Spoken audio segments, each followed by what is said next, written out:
اسی لیے میں سوچتا ہوں کہ آج جب ملک پر اور عوام پر ایک مشکل وقت آیا، تو میں پہلے بھی کہہ چکا تھا، اسٹیبلشمنٹ کو مخاطب کر کے کہہ چکا تھا کہ خدا کبھی قوم پر مشکل وقت نہ لائے،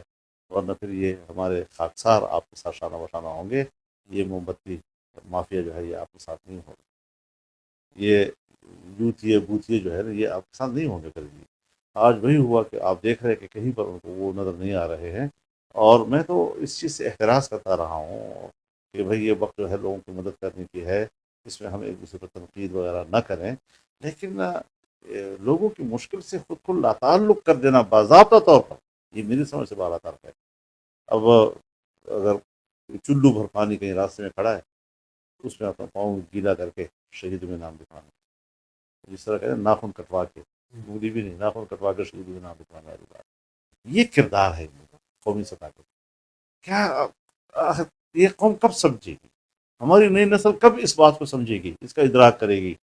تو یہ وہ چیزیں ہیں جس کی وجہ سے رفتہ رفتہ حالات و حقائق جو ہے قوم پر آشکارا ہو رہے ہیں، اور ان کے اصل چہرہ جو ہے وہ بے نقاب ہوتا جا رہا ہے۔ وہ جو دیکھیے شوکت ترین صاحب جو ہیں، میں کیونکہ ان کو جانتا ہوں، مجھے اس آدمی سے یہ توقع نہیں تھی کہ وہ عمران خان کے لیے اور پی ٹی آئی کے لیے اس حد تک جائے گا۔ آج ان کے پاس دو صوبے ہیں، ایک پنجاب اور ایک کے پی، دونوں نے آئی ایم ایف کو خطوط لکھے ہیں کہ آپ پاکستان کو مدد نہ دیں۔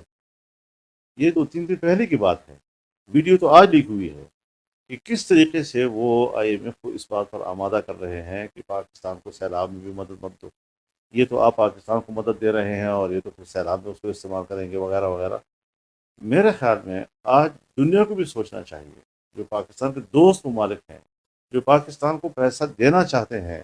لیکن وہ آئی ایم ایف کے قواعد و ضوابط کو دیکھ کر فیصلہ کریں گے۔ لیکن سیلاب ایک ایسی ہنگامی صورتحال ہے کہ جس میں کسی کو بھی کسی بین الاقوامی ادارے کے شرائط یا ان کے قواعد و ضوابط دے کر فیصلہ نہیں کرنا ہوتا۔ اور انہوں نے یہاں پر آج پاکستان کا 2/3 علاقہ پانی میں ڈوبا ہوا ہے، پورا کوہستان، پورا سوات، چترال تک، چار سدہ، پشاور، نوشیرہ، پھر اس کے بعد آپ کے جنوبی اضلاع، پھر تونسا، تو رجحان سارا بہہ گیا ہے آپ کا جی۔ اس کے بعد آپ کا سندھ، بلوچستان پہلے سے آلریڈی مکمل طور پر تباہ ہو چکا ہے جی۔ تو ملک کا اتنا بڑا حصہ اس وقت پانی کے اندر ہے، اور در بدر ہیں بچے چھوٹے، کس طریقے سے، یعنی جو پرسوں کا واقعہ ہوا، جو 5-6 لوگ پتھر کے اوپر کھڑے اور وہ ان سے چیخ چیخ کر پکار رہے ہیں کہ یہ ہیلی کاپٹر مہیا کرو، ہمیں نکالو یہاں سے، پھر نکالنے میں کھڑا ہے۔ ان کی عیاشی ان کے لیے ٹھیک ہے، لیکن مظلوم اور اس قسم کے مقہور لوگوں کے لیے ان کے پاس ٹائم نہیں ہے۔ ان کی بہن کے لیے تو 1 گھنٹے کے اندر اندر چترال جو ہے وہ جہاز پہنچ جاتا ہے، لیکن ان بیچاروں کے لیے یہ چیز تو کل ہم پہ بھی آیا۔ مجھے کوہستان کے تحصیل پٹن کے میئر نے آڈیو میسج کیا کہ 11 لوگ ہم پھنسے ہوئے ہیں، اور اگر آپ مدد نہیں کریں گے یہ ڈوب جائیں گے۔ آپ یقین جانیں ہم نے 2 گھنٹے کے اندر اندر ہیلی کاپٹر کا بھی انتظام کر لیا، پہنچ بھی گئے اور اس کو بھی کیا اور کچھ۔ اگر میں کر سکتا ہوں یہاں پر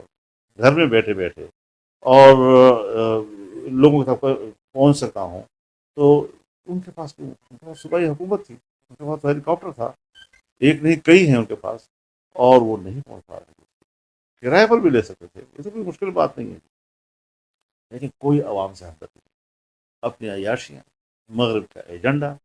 تو یہ چیزیں جو ہیں یہ آزادی آزادی نہیں ہے، آزادی کے نام پر مغرب کی غلامی، امریکہ کی غلامی، یہود کی غلامی، اس کی طرف اس کا ایجنڈا نامکمل رہ گیا ہے۔ اب جو ہاتھ پاؤں مار رہا ہے یہ اس ایجنڈے کی تکمیل کے لیے کر رہا ہے۔